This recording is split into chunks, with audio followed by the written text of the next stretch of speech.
Welcome everybody. No one joining us online at the moment. Very unusual. We'll begin this evening with a glimpse from Alison. So I will pass the microphone. Thank you.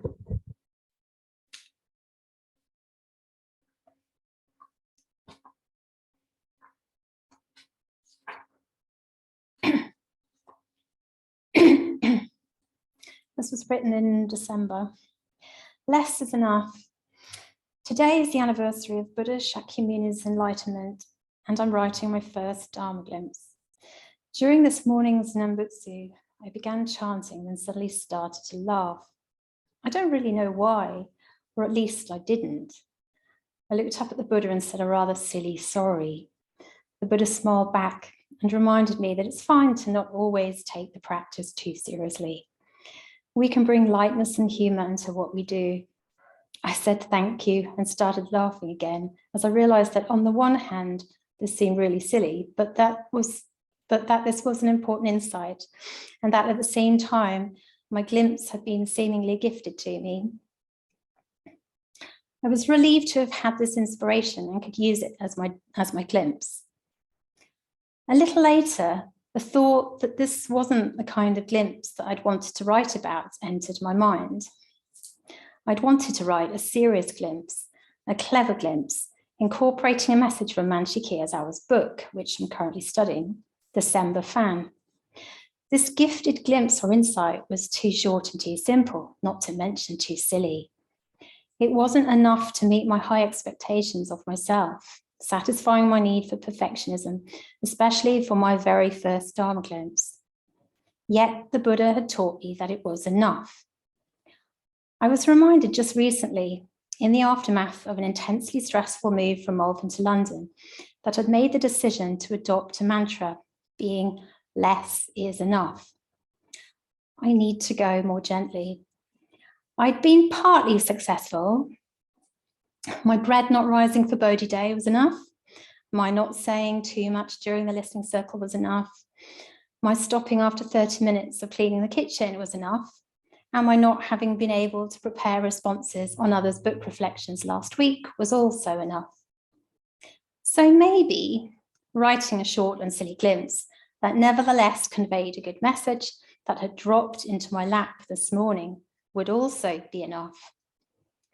I've typically spent my life with large agendas, requiring me to meet my highest standards. Perhaps my new life at the temple could be a gift and opportunity to relax, let go, laugh, lighten the load, and accept that Amida is smiling at me and has my back. Amida doesn't mind if I'm silly and if I do less. Amida accepts me as I am. I can simply trust in the process that all will be well, even with less. Less is enough. I now remember Kiyosawa implying that responsibilities and commitments, meeting extrinsic demands within his Japanese culture, wasn't as important as trusting in the power beyond the self. So perhaps in future, when I feel inclined to do more and more, I will sit with the Buddha and know that I am enough, even when I start to laugh during Nembutsu. When I can only do less, that the Buddha will still smile at me and I can relax, knowing that less is enough. The only thing there can be is gratitude to the Buddha for guiding us. The Buddha has the sole initiative for whatever we do or do not do. Manshi Kiyosawa, December Fan. There is no failure for one who trusts in the wondrous working of the infinite. Another quote from December Fan. Namo Amida Butsu.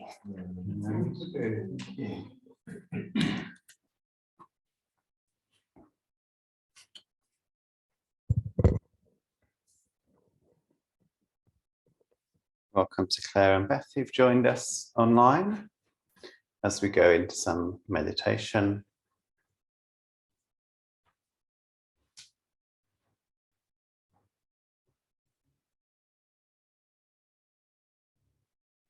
Invitation to notice the breath, not trying to change the breath, just noticing how it is moment to moment. or if you want to focus outside your own system, an invitation to notice the sounds around you, not latching onto anything or describing anything, just noticing the rising and the falling of the traffic, other sounds in the space.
So saying the words that connect us with Buddhists all over the world and back through the generations, and ultimately to the Buddha themselves, both in the sense of the living Buddha Shakyamuni 2,500 years ago, but also in the more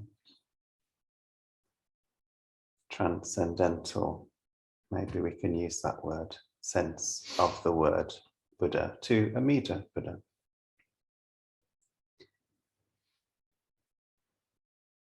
For refuge, I go to the Buddha.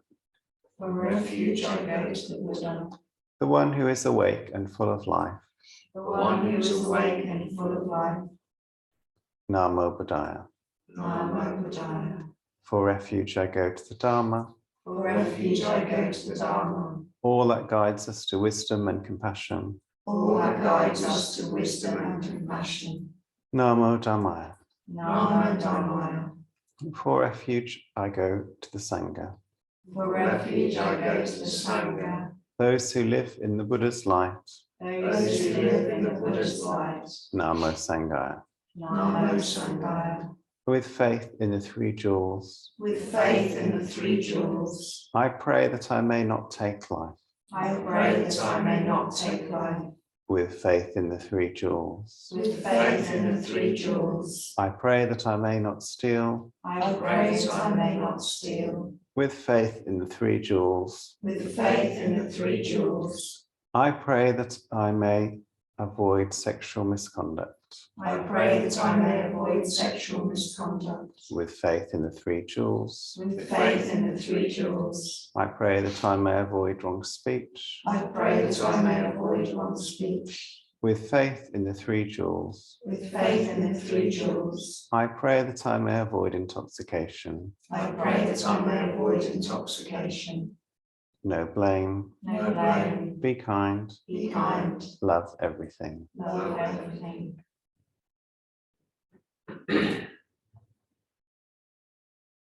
Innumerable sentient beings, We vow to save them all.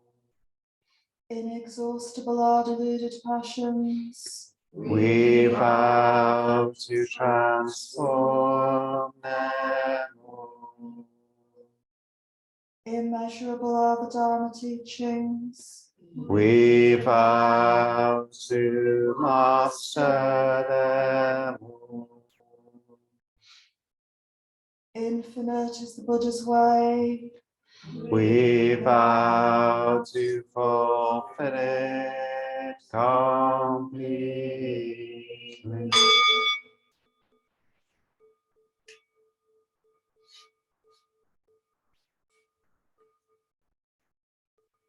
Namamitapur. The astute among you will notice that I said the word life instead of love earlier, but Buddhas are full of life. I misspoke, but it turned out to be something equally true. They're spontaneous and lively and responsive and natural.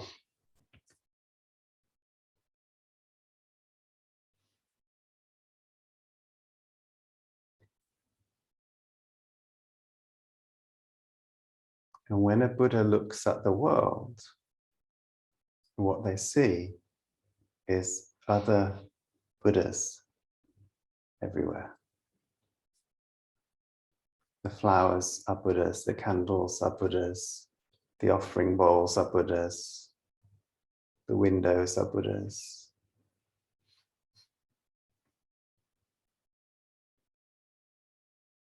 The irritants are also Buddhas.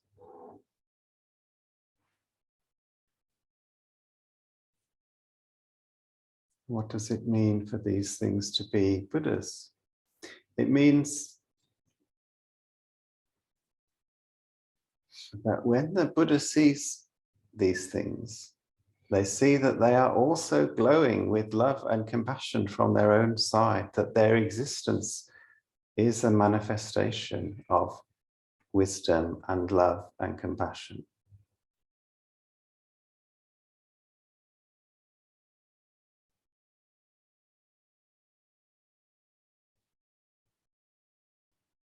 Nobuo Haneda talked about negative impermanence and positive impermanence. Negative impermanence is the impermanence we experience and feel suffering as a result of. Positive impermanence is the impermanence we experience and perhaps feel joy as a result of. The impermanence of a seed blossoming into a flower, or sun breaking through the rain clouds. And this is the same as the impermanence as a watch breaking or a restaurant being closed when we expected it to be open.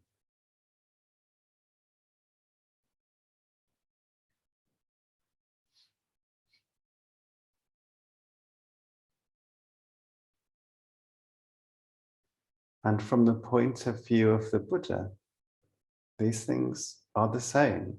They are life expressing itself.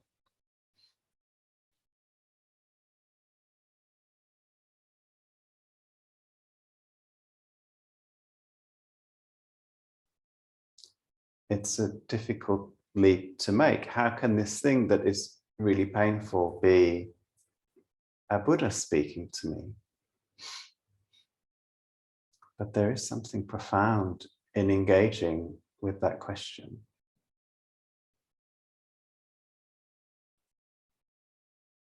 Part of the answer is that any unfolding of life is an invitation for us to become more compassionate and more wise and more open-hearted, for our hearts to grow.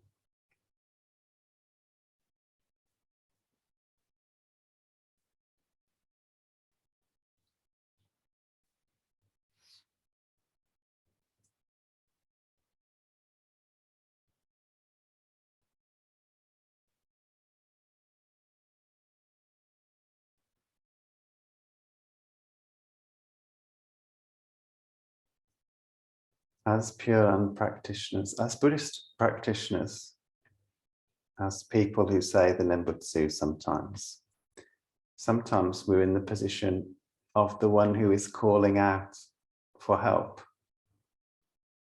aware of our own flaws, our own suffering, our own limitations, speaking from vulnerable places or self-protective places.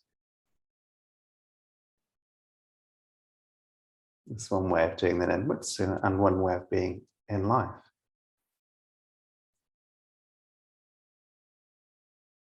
Sometimes we are in the position of the Buddha. Somebody comes to us speaking from one of those places and our heart expands and we hold their vulnerability, their self-protection, their acting out with compassion. And sometimes we experience the whole world as being a loving heart connected to our loving heart. And this is the Buddha seeing Buddhas everywhere. Namo Mitabe.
Gratitude, we offer this incense to all Buddhas and Bodhisattvas throughout space and time. May this fragrant as earth itself, reflecting our careful efforts, our wholehearted awareness, and the fruits of understanding slowly ripen. May we and all beings be companions of Buddhas and Bodhisattvas when we awaken from forgetfulness and realize the pure.